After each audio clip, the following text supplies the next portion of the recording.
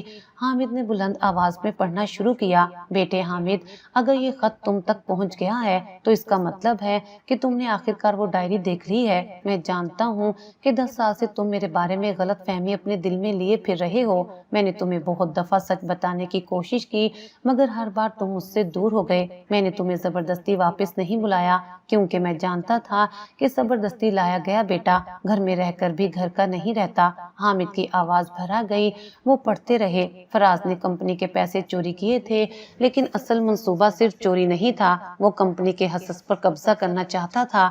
اسے معلوم تھا کہ میرے بعد کمپنی کا سب سے بڑا حصہ تمہارے نام ہوگا، اس لیے اس نے پہلے تمہیں میرے خلاف کیا، پھر مجھے تمہارے خلاف دکھایا۔ میں نے سانس روکی، خط آگے بڑھا، تمہارے ماموں خالد کو اس نے پیسے دیے تھے۔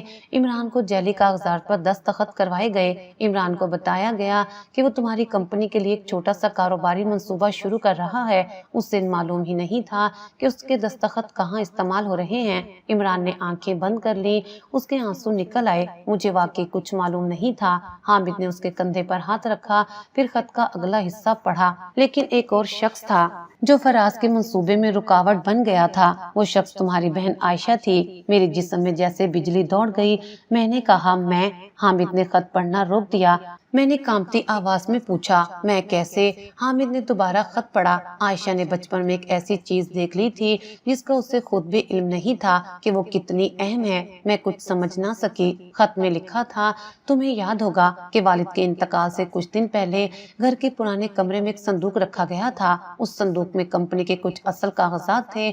فراز ان کاغذات کو حاصل کرنا چاہتا تھا مگر اس رات عائشہ نے اسے وہاں جاتے دیکھ لیا تھا۔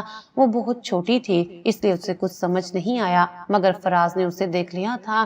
میرے ذہن میں اچانک بچپن کا ایک دھندلا سا منظر ابھرا۔ ایک لمبی رات، بجلی بند تھی، میں شاید 10 یا 11 سال کی تھی۔ میں پانی پینے کے لیے اٹھی تھی۔ میں نے گھر کے پچھلے کمرے میں کسی آدمی کو دیکھا تھا، وہ صندوق کھول رہا تھا۔ میں ڈر کر واپس بھاگ گئی تھی۔ مجھے آج تک نہیں معلوم تھا کہ وہ کون تھا۔ میں نے حامد کی طرف دیکھا، وہ فراز تھا۔ انہوں نے کہا، شاید خط میں آگے لکھا تھا، عائشہ کو اس رات کی کوئی مکمل یاد نہیں لیکن فراز کو یاد تھی، اس لیے وہ چاہتا تھا کہ عائشہ اور اس کا خاندان ہمیشہ کمزور رہیں۔ میرا دل بیٹھ گیا۔ تو پھر ہماری غربت بھی؟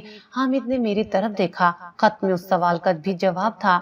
میں نے حامد کو کبھی یہ نہیں بتایا کہ عائشہ کے خاندان کو فراز کے لوگوں نے مالی نقصان پہنچایا تھا، کیونکہ مجھے ڈر تھا کہ حامد غصے میں آ کر کوئی ایسا قدم اٹھائے گا جس سے فراز کو فائدہ ہو۔ میں نے دونوں ہاتھ اپنے منہ پر رکھ لیے۔ مجھے اچانک اپنی زندگی کی کئی عجیب باتیں یاد آنے لگی۔ میرے والد کی دکان کا اچانک بند ہو جانا، گھر کا قرض، ماموں کا بار بار آ کر کہنا کہ حالات خراب ہیں، عمران کا کاروبار شروع کرنا اور پھر نقصان میں چلے جانا، ہماری غربت، سب کچھ جیسے ایک دوسرے سے جڑتا جا رہا تھا۔ حامد نے خط کا آخری حصہ پڑھا۔ بیٹے، تم نے جب عائشہ سے شادی کی تو میں نے پہلی بار شکر ادا کیا کہ شاید اللہ نے اس لڑکی کو اس آدمی کے گھر پہنچا دیا ہے جس پر میں سب سے زیادہ اعتماد کرتا ہوں، مگر میں نے تمہیں کبھی نہیں بتایا کیونکہ میں چاہتا تھا کہ تم دونوں کی زندگی کسی سازش کے سائے کے بغیر شروع ہو۔ حامد کی آواز رک گئی۔ میں نے ان کی طرف دیکھا، ان کی آنکھوں میں آنسو تھے۔ خط میں آخری سطر تھی، اگر تم یہ پڑھ رہے ہو تو فراز شاید دوبارہ تمہارے قریب آ چکا ہوگا، اس بار اسے بھاگنے نہ دینا، اور اگر کبھی تمہیں عائشہ کی طرف سے کوئی خطرہ محسوس ہو تو یاد رکھنا وہ تمہاری دشمن نہیں، اس سارے معاملے کی سب سے بڑی گواہ ہے۔ خط ختم ہو گیا۔ کمرے میں کوئی کچھ نہیں بول رہا تھا۔ زبیدہ اماں نے آہستہ سے کہا، میں نے یہی سب دیکھا تھا۔ حامد نے ان کی طرف دیکھا۔ آپ نے کیا دیکھا تھا؟ وہ بولی، وہ رات۔ میں نے فوراً پوچھا، کون سی رات؟ جس رات تمہارے والد کے گھر میں وہ صندوق کھولا گیا تھا۔ میں نے کہا، آپ وہاں تھیں؟ ہاں۔ پھر آپ نے ہمیں کیوں نہیں بتایا؟ وہ رو پڑی۔ مجھے دھمکی دی گئی تھی۔ کس نے؟ انہوں نے نام لینے میں ہچکچاہٹ لی۔ حامد نے۔ ڈرے نہیں، زبیدہ نے کہا۔ فراز، سب کچھ ایک بار پھر واضح ہونے لگا، لیکن ایک سوال ابھی بھی باقی تھا۔ ماموں خالد؟ میں نے پوچھا۔ زبیدہ نے سر جھکا لیا۔ وہ بھی وہاں تھے؟ عمران جیسے پتھر کا ہو گیا۔ ماموں بھی؟ ہاں۔ انہوں نے کیا کیا؟ زبیدہ نے کہا، انہوں نے صندوق کھولنے میں فراز کی مدد کی۔ عمران نے اپنا سر پکڑ لیا۔ میں یقین نہیں کر سکتا۔ حامد نے کہا، ہمیں اب اصل کاغذات تلاش کرنے ہوں گے۔ زبیدہ نے فوراً کہا، وہ کاغذات اب بھی موجود ہیں۔ حامد نے چونک کر پوچھا، کہاں؟ تمہارے پرانے گھر کے تہہ خانے میں۔ ہم سب فوراً وہاں گئے۔ پرانا گھر کئی سال سے بند تھا۔ دروازہ کھولتے ہی مٹی اور نمی کی بو نے استقبال کیا۔ عمران نے کہا، یہ گھر تو ہم نے کبھی استعمال نہیں کیا۔ زبیدہ ہمیں ایک چھوٹے سے کمرے میں لے گئی۔ وہاں فرش پر ایک پرانی چٹائی بچھی ہوئی تھی۔ اس نے چٹائی ہٹائی۔ نیچے لکڑی کا ایک تختہ تھا۔ حامد نے اسے اٹھایا۔ نیچے سیمنٹ کے اندر ایک لوہے کا ڈبہ چھپا ہوا تھا۔ میرا دل زور سے دھڑکنے لگا۔ حامد نے ڈبہ کھولا۔ اس پر پرانا تالا لگا تھا۔ زبیدہ نے کہا، اس کی چابی تمہارے والد نے میرے پاس رکھی تھی۔ اس نے چابی نکالی، تالا کھلا۔ اندر کچھ کاغذات، ایک چھوٹی سی کیسٹ اور چند تصاویر تھیں۔ حامد نے پہلے تصاویر اٹھائیں۔ ایک تصویر میں فراز، ماموں خالد اور کمپنی کا ایک سابق ملازم کھڑے تھے۔ دوسری تصویر میں فراز کسی بینک کے باہر تھا۔ تیسری تصویر دیکھ کر حامد رک گئے۔ اس میں ان کے والد تھے اور ان کے ساتھ ایک نوجوان کھڑا تھا۔ میں نے تصویر دیکھی۔ وہ نوجوان فراز تھا، لیکن تصویر کے پیچھے لکھا تھا، یہ وہ دن ہے جب فراز نے اعتراف کیا کہ رقم اس نے نکلوائی۔ حامد نے فوراً کیسٹ اٹھائی۔ اسے چلانے کا انتظام کرنا ہوگا۔ چند گھنٹوں بعد ایک پرانے کیسٹ پلیئر کا انتظام کیا گیا۔ ہم سب اس کے ساتھ بیٹھ گئے۔ کیسٹ چلی۔ شروع میں شور تھا، پھر آوازیں صاف ہونے لگی۔ ایک آواز فاروق صاحب کی تھی، فراز، تم نے کمپنی کے پیسے کیوں نکلوائے؟ دوسری آواز فراز کی تھی، کیونکہ مجھے معلوم تھا کہ آپ حامد کو کبھی کمپنی میرے حوالے نہیں کریں گے۔ یہ کمپنی میری نہیں، میرے بیٹے کی ہے اور اسی لیے اسے ہٹانا ضروری ہے۔ کمرے میں سب ساکت ہو گئے۔ پھر فاروق صاحب کی آواز آئی، تم عمران کا نام استعمال کر رہے ہو؟ فراز نے کہا، عمران کو کچھ معلوم نہیں ہوگا۔ اور خالد؟ فراز ہنسا، خالد کو اس کا حصہ مل جائے گا۔ اور حامد؟ چند سیکنڈ خاموشی رہی۔ پھر فراز کی آواز آئی، حامد کو میں خود سنبھالوں گا۔ کیسٹ اچانک رک گئی۔ حامد نے آنکھیں بند کر لی۔ میں نے ان کا ہاتھ پکڑا، لیکن ابھی ایک اور ریکارڈنگ تھی۔ کیسٹ دوبارہ چلائی گئی۔ اس پر آواز بہت ہلکی تھی۔ فراز کہہ رہا تھا، اگر وہ پاکستان چلا گیا تو بھی مسئلہ ختم نہیں ہوگا۔ ایک اور آدمی نے پوچھا، کیوں؟ فراز نے کہا، کیونکہ عائشہ نے مجھے دیکھ لیا تھا۔ میرا جسم سن ہو گیا۔ وہ لڑکی؟ ہاں، اسے کچھ یاد ہے؟ نہیں، مگر اگر کبھی اسے وہ رات یاد آ گئی تو وہ سب کچھ خراب کر سکتی ہے۔ دوسرا آدمی بولا، تو پھر اسے بھی خاموش کر دو۔ فراز نے کچھ دیر خاموش رہ کر کہا، نہیں۔ کیوں؟ کیونکہ وہ میرے لیے ایک اور کام کرے گی۔ کیا؟ فراز ہنسا۔ وہ حامد کے قریب جائے گی۔ میرے ہاتھ ٹھنڈے ہو گئے۔ حامد نے میری طرف دیکھا۔ میں نے سر ہلا دیا۔ نہیں۔ فراز کی آواز کیسٹ میں جاری تھی۔ جب حامد اسے اپنی زندگی میں لے آئے گا تو وہ کبھی نہیں سوچے گا کہ اصل راز اس کے اپنے گھر میں ہے۔ میری آنکھوں کے سامنے اندھیرا چھانے لگا۔ کیا میری شادی بھی کسی منصوبے کا حصہ تھی؟ میں نے حامد کی طرف دیکھا۔ آپ نے مجھ سے شادی کیوں کی؟ حامد نے فوراً کہا۔ عائشہ، میں پیچھے ہٹ گئی۔ سچ بتائیے۔ انہوں نے کہا، میں نے تم سے شادی کسی سازش کی وجہ سے نہیں کی، لیکن فراز جانتا تھا کہ میں آپ کے قریب آؤں گی۔ اسے اندازہ تھا اور آپ کو۔ مجھے کچھ معلوم نہیں تھا۔ میں رو پڑی۔ تو پھر میری پوری زندگی کیا تھی؟ حامد میرے قریب آئے۔ تم میری زندگی کی سب سے سچی چیز تھی۔ پھر آپ نے مجھ سے اپنی دولت کیوں چھپائی؟ کیونکہ میں تمہیں اس دنیا سے بچانا چاہتا تھا اور آپ نے مجھے غربت میں رکھا۔ حامد کی آنکھوں سے آنسو نکل آئے۔ ہاں۔ کیوں؟ کیونکہ میں جانتا تھا کہ اگر تمہیں میرے پیسے کا علم ہوا تو وہ لوگ تم تک پہنچ جائیں گے۔ میں خاموش ہو گئی۔ حامد نے کہا، میں نے کبھی تمہیں غریب نہیں سمجھا۔ میں خود غریب بن کر تمہارے ساتھ رہا۔ میری آنکھوں سے آنسو بہتے رہے۔ اس وقت باہر شور ہوا۔ حامد نے فوراً دروازہ کھولا۔ سیکیورٹی والے ایک شخص کو پکڑ کر اندر لائے۔ وہ ماموں خالد تھے۔ عمران نے انہیں دیکھتے ہی کہا، ماموں۔ خالد نے نظریں جھکا لیں۔ حامد نے ان کے سامنے کیسٹ رکھ دی۔ اب بھی کچھ کہنا ہے؟ خالد خاموش رہے۔ میں ان کے سامنے گئی۔ آپ نے ہمارے ساتھ یہ کیوں کیا؟ انہوں نے میری طرف دیکھا۔ لالچ، صرف ایک لفظ۔ میں نے پوچھا، فراز نے آپ کو کتنے پیسے دیے؟ اتنے کہ مجھے لگا میری زندگی بدل جائے گی اور ہماری۔ وہ رو پڑے۔ مجھے نہیں معلوم تھا کہ بات اتنی دور چلی جائے گی۔ حامد نے کہا، تمہیں معلوم تھا؟ خالد نے سر جھکا لیا۔ ہاں۔ تم نے میرے والد کے جعلی دستخط کیوں کیے؟ فراز نے مجبور کیا۔ کس چیز سے؟ خالد نے جواب دیا، اس نے میرے بیٹے کے خلاف ایک مقدمہ کھڑا کرنے کی دھمکی دی تھی۔ حامد کچھ دیر خاموش رہے، پھر بولے، اور عمران؟ خالد نے کہا، عمران بے قصور تھا۔ عمران کی آنکھوں سے آنسو بہنے لگے۔ تو پھر میرے دستخط؟ فراز نے کاغذات بدل دیے تھے۔ میں نے کہا، اور میری شادی؟ خالد نے میری طرف دیکھا۔ اس کا مجھے علم نہیں تھا۔ حامد نے کہا، لیکن فراز کو تھا۔ خالد نے سر ہلایا۔ ہاں۔ حامد نے فوراً پولیس کو اطلاع دی، لیکن فراز بھی غائب تھا۔ کئی دن تک اسے تلاش کیا گیا۔ پھر ایک رات سائرہ کا فون آیا۔ اس کی آواز کانپ رہی تھی۔ عائشہ، کیا ہوا؟ فراز گھر آیا تھا کیا؟ وہ ابھی میرے سامنے ہے۔ میں نے فوراً حامد کو بتایا۔ ہم پولیس کے ساتھ سائرہ کے گھر پہنچے۔ اس نے بھاگنے کی کوشش کی مگر پکڑا گیا۔ اس کے ہاتھ میں ایک چھوٹا سا بیگ تھا۔ بیگ کھولا گیا تو اندر کچھ کاغذات تھے۔ حامد نے انہیں دیکھا۔ ان میں کمپنی کے حصص کی منتقلی کے جعلی کاغذات تھے۔ فراز نے آخرکار اعتراف کر لیا۔ اس نے کہا، میں نے دولت کے لیے یہ سب کیا۔ حامد نے پوچھا، اور میرے والد؟ مجھے لگا وہ میرے راستے میں ہیں۔ عمران؟ وہ آسان شکار تھا۔ اور عائشہ؟ فراز خاموش رہا۔ میں نے کہا، میرے بارے میں کیا منصوبہ تھا؟ اس نے میری طرف دیکھا۔ میں چاہتا تھا کہ حامد تم پر مکمل اعتماد کرے۔ کیوں؟ تاکہ اگر کبھی اسے شک ہو تو وہ سمجھ سکے کہ تمہیں بھی کچھ معلوم ہے۔ میں نے کہا، لیکن تم نے مجھے کبھی کچھ نہیں بتایا۔ مجھے ضرورت نہیں تھی۔ حامد نے غصے سے کہا، تم نے ہماری زندگیوں کو برباد کیا۔ فراز نے جواب دیا، میں نے صرف دولت چاہی تھی۔ حامد نے کہا، دولت کسی کی زندگی برباد کرنے کا حق نہیں دیتی۔ فراز کو پولیس لے گئی۔ اس کے بعد کئی مہینے قانونی کارروائی چلتی رہی۔ کمپنی کے پرانے معاملات صاف ہوئے۔ عمران کا نام تمام غلط مقدمات سے نکالا گیا۔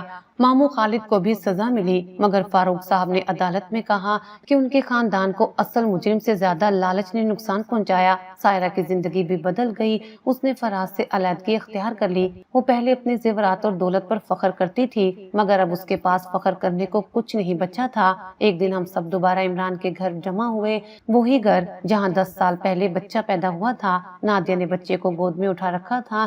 حامد نے بچے کے ہاتھ کی طرف دیکھا۔ نادیہ فوراً اٹھ کر اندر گئی۔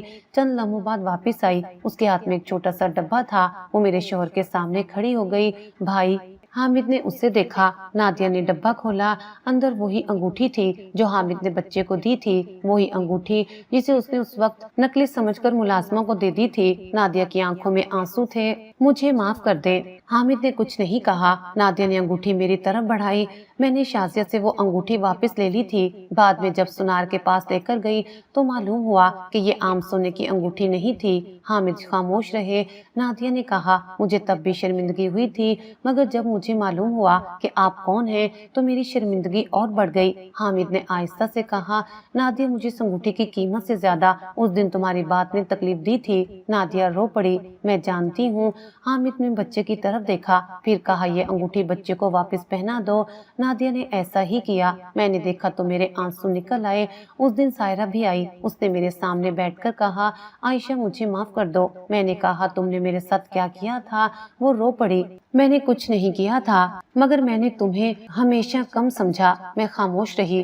اس نے کہا، مجھے اپنی دولت پر بہت غرور تھا۔ میں سمجھتی تھی کہ جس کے پاس پیسہ ہے وہ بڑا ہے۔ جب مجھے معلوم ہوا کہ جس بہن کے لباس اور گھر کو میں معمولی سمجھتی تھی اس کا شوہر دنیا کی بڑی کمپنیوں میں سے ایک کا مالک ہے تو مجھے اپنی سوچ پر شرم آئی۔ حامد نے کہا، سائرہ، دولت انسان کو بڑا نہیں بناتی۔ وہ بولی، اب سمجھ آ گیا ہے۔ کچھ عرصے بعد ہم دوبارہ امریکہ گئے۔ اس بار میں اس کمپنی کے مرکزی دفتر میں داخل ہوئی تو مجھے وہ دن یاد آیا جب پہلی بار میں یہاں آئی تھی۔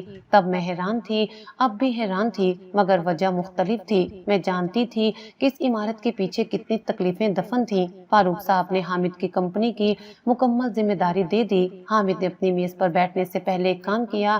انہوں نے پاکستان سے وہ پرانی صندوق منگوائی جس میں ان کے ماضی کے کاغذات تھے۔ اس صندوق کو دفتر کے کمرے میں رکھا گیا۔ میں نے پوچھا، اسے یہاں کیوں رکھا ہے؟ حامد مسکرائے، تاکہ مجھے کبھی یہ نہ بھولے کہ میں کہاں سے واپس آیا ہوں۔ میں نے کہا، لیکن آپ تو پہلے ہی بہت کچھ بھولنے کی کوشش کر رہے تھے۔ انہوں نے میری طرف دیکھا، کچھ چیزیں بھولنا نہیں چاہیے۔ کون سی؟ کہ یہ دولت چھپ سکتی ہے، انسان کا ماضی چھپ سکتا ہے، سچ کچھ عرصہ دب سکتا ہے، مگر محبت اگر سچی ہو تو وہ انسان کو اس وقت بھی پہچان لیتی ہے جب پوری دنیا اسے غلط سمجھ رہی ہو۔ میں مسکرائی۔ آپ پھر فلسفہ شروع کر دیتے ہیں۔ وہ ہنس پڑے۔ تمہیں معلوم ہے، جب میں پاکستان میں تمہارے ساتھ موٹر سائیکل پر بیٹھ کر بازار جاتا تھا تو کبھی کبھی سوچتا تھا کہ اگر تمہیں معلوم ہو گیا کہ میں کون ہوں تو کیا ہوگا؟ میں نے کہا، میں شاید پہلے آپ کو تھپڑ مارتی۔ وہ ہنسنے لگے۔ کیوں؟ کیونکہ آپ نے مجھے اتنے سال بے وقوف بنایا، انہوں نے کہا، اور اب میں نے ان کی طرف دیکھا۔ اب میں جانتی ہوں، آپ نے دولت نہیں چھپائی تھی، آپ نے مجھے خطرے سے چھپایا تھا۔ وہ خاموش ہو گئے۔ میں نے ان کا ہاتھ تھام لیا۔ کئی سال بعد ہم پاکستان واپس آ گئے تو ہم عمران کے گھر بھی گئے۔ بچہ اب بڑا ہو چکا تھا۔ وہ دوڑ کر حامد کے پاس آیا۔ ماموں۔ حامد نے اسے گود میں اٹھا لیا۔ ان کے دونوں ہاتھوں میں وہ ننھی انگوٹھیاں تھیں، ایک سائرہ کی طرف سے، ایک حامد کی طرف سے، مگر حامد نے بچے کے ہاتھ کو دیکھ کر کہا، یاد رکھنا بیٹا، انگوٹھی کی قیمت نہیں، اسے دینے والے کا دل دیکھا جاتا ہے۔ میں نے حامد کی طرف دیکھا۔ مجھے وہ دن یاد آیا جب میرے شوہر نے اپنی واحد سواری بیچ کر ایک ننھی سی انگوٹھی خریدی تھی۔ اس وقت میرے پاس دنیا کو دکھانے کے لیے کچھ نہیں تھا، نہ بڑا گھر، نہ قیمتی کپڑے، نہ بینک میں لاکھوں روپے، بس ایک غریب شوہر تھا جو اپنی موٹر سائیکل بیچ کر اپنے بھائی کے بچے کے لیے ایک چھوٹی سی انگوٹھی خرید لایا تھا، اور اسی انگوٹھی کو کسی نے معمولی سمجھ کر ملازمہ کے ہاتھ میں دے دیا تھا۔ کسی کو کیا معلوم تھا کہ وہ معمولی نظر آنے والی انگوٹھی ایک ایسے شخص کی محبت کی گواہی تھی جس نے اپنی دولت سے زیادہ اپنے رشتوں کو اہم سمجھا تھا۔ کچھ سال بعد حامد نے پاکستان میں ایک فلاحی ادارہ قائم کیا۔ اس کا نام انہوں نے اپنی والدہ کے نام پر رکھا۔ وہاں غریب بچوں کے لیے تعلیم کا انتظام کیا گیا۔ عمران نے بھی اپنا کاروبار دوبارہ شروع کیا۔ اس بار حامد نے اسے پیسے دینے کی بجائے کہا، اپنا کاروبار خود کھڑا کرو، میں صرف راستہ آسان کروں گا۔ عمران نے پوچھا، آپ مجھ پر اب بھی اتنا یقین کرتے ہیں؟ حامد نے مسکرا کر کہا، تم نے کبھی میرا اعتماد توڑا ہی نہیں تھا۔ عمران کی آنکھیں بھر آئیں۔ ماموں خالد نے سزا کاٹنے کے بعد کئی بار معافی مانگی، مگر حامد نے ان سے ایک بات کہی، میں تمہیں معاف کرتا ہوں، لیکن جو وقت تم نے ہمارے خاندان سے چھینا ہے وہ واپس نہیں آ سکتا۔ اور سائرہ، وہ اپنی زندگی دوبارہ شروع کرنے لگی۔ اس نے اپنی کئی قیمتی چیزیں فروخت کر کے خواتین کے لیے ایک چھوٹا سا ہنر سکھانے کا مرکز بنا لیا۔ اس دن اس نے مجھے فون کیا، عائشہ تمہیں یاد ہے وہ انگوٹھی؟ میں ہنس پڑی، کون سی؟ وہی جسے نادیہ نے نکلی سمجھ لیا تھا۔ وہ بولی، میں نے اس دن پہلی بار سمجھا تھا کہ غریب ہونا اور معمولی ہونا ایک بات نہیں۔ میں خاموش رہی۔ پھر اس نے کہا، اور امیر ہونا اور بڑا ہونا بھی ایک بات نہیں۔ میں نے فون بند کیا تو حامد سامنے کھڑے مسکرا رہے تھے۔ کس کا فون تھا؟ سائرہ کا۔ کیا کہہ رہی تھی؟ وہ بدل گئی ہے۔ حامد نے کہا کچھ لوگ دولت کھونے کے بعد غریب ہوتے ہیں اور کچھ لوگ غرور کھونے کے بعد انسان بنتے ہیں۔ میں نے کہا آپ بھی بدل گئے ہیں؟ انہوں نے حیرت سے پوچھا۔ ہاں، کیسے؟ پہلے آپ نے اپنی پوری زندگی چھپا کر رکھی تھی، اب ہر بات بتا دیتے ہیں۔ وہ ہنس پڑے۔ یہ تمہاری وجہ سے ہے،